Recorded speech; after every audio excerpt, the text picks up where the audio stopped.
Hi, Ron. With Antonio Gibson, obviously he was full in practice today, but is there any concern he'll have any issues going into the game on Sunday? Nope. No issues. No concerns. Okay. Thank you. Hey, Ron. Just had a question about Antonio Gibson as well. He's only facing like 8-man boxes, I think 11% of the time. What does that do for your offense? And I guess that shows his versatility a little bit as well. Yes, it does, because, again, he's a guy that out in space is a pretty scary option for us. He's learning, he's growing. That's probably the biggest thing. When you got a guy like J.D. McKissick back there too, you see the same thing as well, is that, guys like him who can get out into space and can make people miss, they become a problem for defense, excuse me. And then with your linebackers, that like Holcomb and Bostic are pretty fast. So where are you kind of seeing that hesitation or them maybe not playing to that speed? Is it just hesitation or is there something else going on there? Well, I think there is a little bit of hesitation. I think they're still learning and growing and trying to get to understand exactly how we want it played as opposed to the way they've done it in the past. Thank you. Chris Russell. If not, Ben. Sure. Hey, Ron.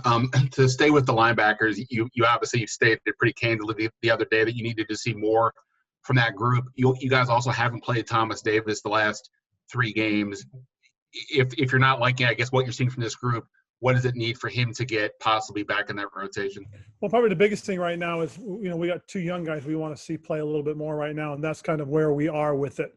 And we'll continue to work it and see what happens. We've still got 8 games left to play.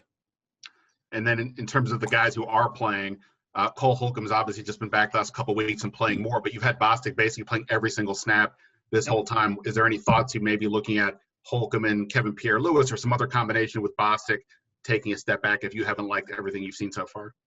Well, as we look at it, certain guys are playing certain positions more so than anything else.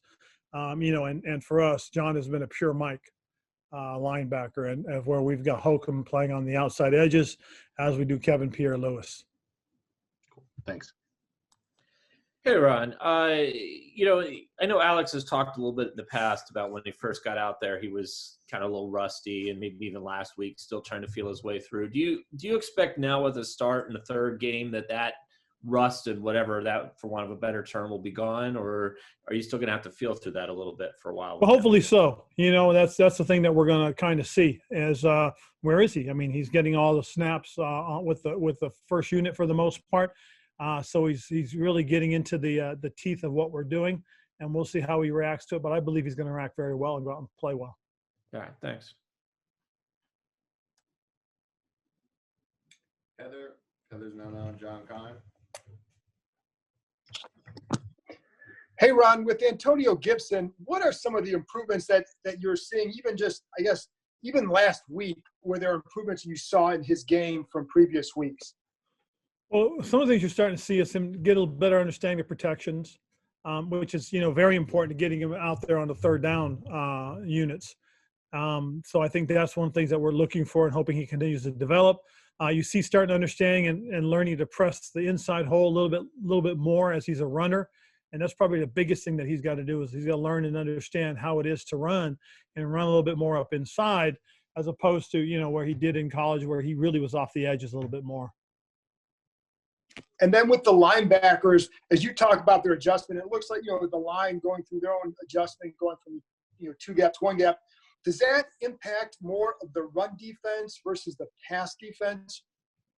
Yeah, mostly impacts the run defense. And one of the things that we want these guys to understand is that once you've read your key, once you've got going, you've got to go. You can't hesitate. You can't second guess because the defensive line is counting on you to be definitive in your actions. Because if you're not definitive, they can't be definitive.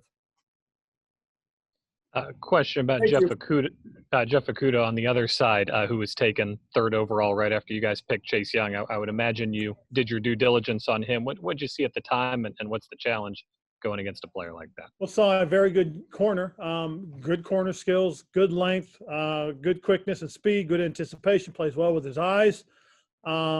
He's good and physical at the point. He can get out there and jam a guy. He's strong. He's got his hands on the guy. He can shake him up. From what I've seen on tape, because they play a lot of man, he's really fallen into that. You do see him matching up a little bit more with the bigger receivers as opposed to some of the smaller, quicker guys. I was going to ask you about, we talked to Ronald Darby yesterday. He talked about just the adjustment of having to move from man to zone for a guy who had been his whole career in that. What have you seen from him, and how much is that a factor when you bring in cornerbacks, the kinds of systems they've played and what they're comfortable with? It is a little bit of a transition period because, getting guys to understand that. There was a guy that we had in Carolina that came up here. We played a lot of zone, and when he got up here, he had to play a lot of man, and I never really felt that was one of his strengths. I thought his strength really was playing zone, playing with vision, and using his length to help him make plays. Appreciate it. Hey, Ron, with the positive COVID-19 cases continuing to go up in this country, some NFL teams are struggling with positive cases of their own. But your team, players, coaching staff, you haven't had a single positive test so far this season. I guess, number one, is that surprising to you? Number two, what's been the reason for your success of staying clean? This is Scott Abrams, Channel 7 ABC. You didn't start off with that. I hear this is a running joke, so yeah, I'm trying to break that habit. Okay, well, I missed that. You just jinxed us. I hope you know that you just jinxed us. It's. I think the thing here, more so than anything else, is just that because we test every day, and for whatever reason, our guys, have been very diligent about it, which we really do appreciate. We've been very good. I do know that Malcolm Black and his staff are constantly checking in with the guys, calling the guys, reminding the guys of their COVID responsibilities, their testing and all that kind of stuff. And I think that helps. I really do. When you have a guy who is constantly, hey, guys, don't forget we got this. Hey, guys, don't forget with that. There's that constant reminder. And I think, plus with the league, having us test every day, I think that helps. I really do. And hopefully we can continue that and skip this jinx that was just put on us and stay COVID free and keep our fingers crossed that's what happens. But I really do attribute it to our support staff that really do kind of stay on our players and constantly remind them about being careful and being smart and doing their testing. Thank you, Ron. All right, Scott. Hey, Ron, this is Pete Haley, NBC Sports Washington, Channel 846 on your Xfinity guide. When it comes to Antonio Gibson, getting him better in pass protection, I'm sure you want to give him those game reps, but if it's a third down, it's a crucial spot. You don't necessarily want to put him out there and risk, being in a bad place on fourth down. So how can you get a young player better in that area? Reps in practice, as many as you can get them. And remember, the guy that right now is our third down back, J.D. McKissick, is no slouch at all. He's a terrific football player, and we've seen it day in and day out, game in and game out. But with Antonio, it's just a matter of getting those reps, and most of those reps right now are going to come in practice. Thank you. Thank you. Rhiannon, if you're on. If not, Sam. Nope, I am here. Ron, this is just out of curiosity. When you have guys like Logan Thomas and J.D. McKissick who are former players of the team you're facing, how much does that actually help you guys or give you guys an advantage? Really? Okay. Yes, that was my question. It does. Because, again, these are guys that can tell you a little bit about each player. I can tell you a little bit about the coordinators, their tendencies, stuff like that. I mean, it's important. It is. And both those guys are smart football players, so the stuff you get from them is pretty good. And that's probably a plus. Now on the inverse, you got Adrian Peterson there that can tell you a little bit about what we were doing on the offensive side. So, again, and they plucked the running back that we had. I forgot the young man's name. But you do try to get what you can from guys that were with the team that you're about to play. And then as it relates to Chase Young, I know that, obviously he hasn't had the sacks, but, you look at him and you see him getting triple teamed. I guess to a certain extent, that's a bit of a compliment that offenses are saying, you're a guy that we really have to worry about. But at the same time, for him personally, I can only imagine how that might be frustrating being the number 2 overall pick and not seeing the numbers. What do you guys do as a coaching staff? I guess just talking him through that, like, hey, like they think you're a threat clearly and, the numbers will eventually come. You do, and you do want to remind them that, hey, dude, you know, each time they turn in 3 to your side, somebody else better be winning, and they are. And it's interesting because when you watch Chase and you watch one of his teammates get a sack, look at the excitement he has, the joy he has for his teammates, because he knows that he had an impact on that.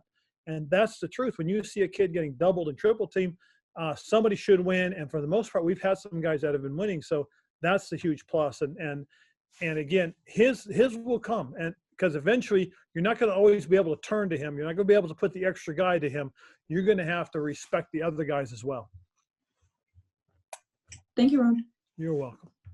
Hey, Ron, when J.D. McKissick got here, I think he had played a third down back role. We called him a third down back, but he's actually playing about the same on first, second, and third downs. Do you think the third down back might be a misnomer? Yes, almost certainly. You know, it's interesting because I think sometimes people look at a guy's build and say, oh, this guy, he's really a scat back. He's really a third down guy. Then all of a sudden you find out that he's got a skill set that not only transcends the third down, but ends up playing first and second. You go, wow, this kid's a legit football player all the way around. And for you, I don't know if there's a right answer for this, but when you're building your roster, obviously you like versatility, but how do you balance, hey, let's get as many versatile guys as we can versus guys who might be a little more one-dimensional, but they do that thing really well? Well, that's it. I mean, if you find a guy that's really one-dimensional and he's a guy that can truly help you at that, then then again, okay, we want position flex, that goes out the window. Because a guy that's really special at something, you don't want to miss the opportunity to have him as part of your football team. Thank you. Take 3 more. Hey, Coach Rivera, this is Darren Haynes. Just curious, I didn't get a chance to bring it up yesterday, but the NFL had that proposal in regards to hiring minority coaches or GMs, and last year you were one of those minority coaches that was hired. What's your take on that, and how big of an effect it will have for the positive side on minority coaches? Well, again, I think everything the league is trying to do now is really to bring into focus and attention the need to do those things. And I hope something like this is an incentive to get the other teams to look at it this way, and the teams that are developing these coaches to look at that there is a positive side to incentivizing making decisions like that. I hope though we can get past that, and that we can hire people because of their merit, because of what they've earned. That's probably the biggest thing to me, because there's a lot of coaches out there that based on their merit deserve opportunities. And Eric Bieniemy comes to the name to my mind right away because of the success he's had and he's been part of with Andy Reid.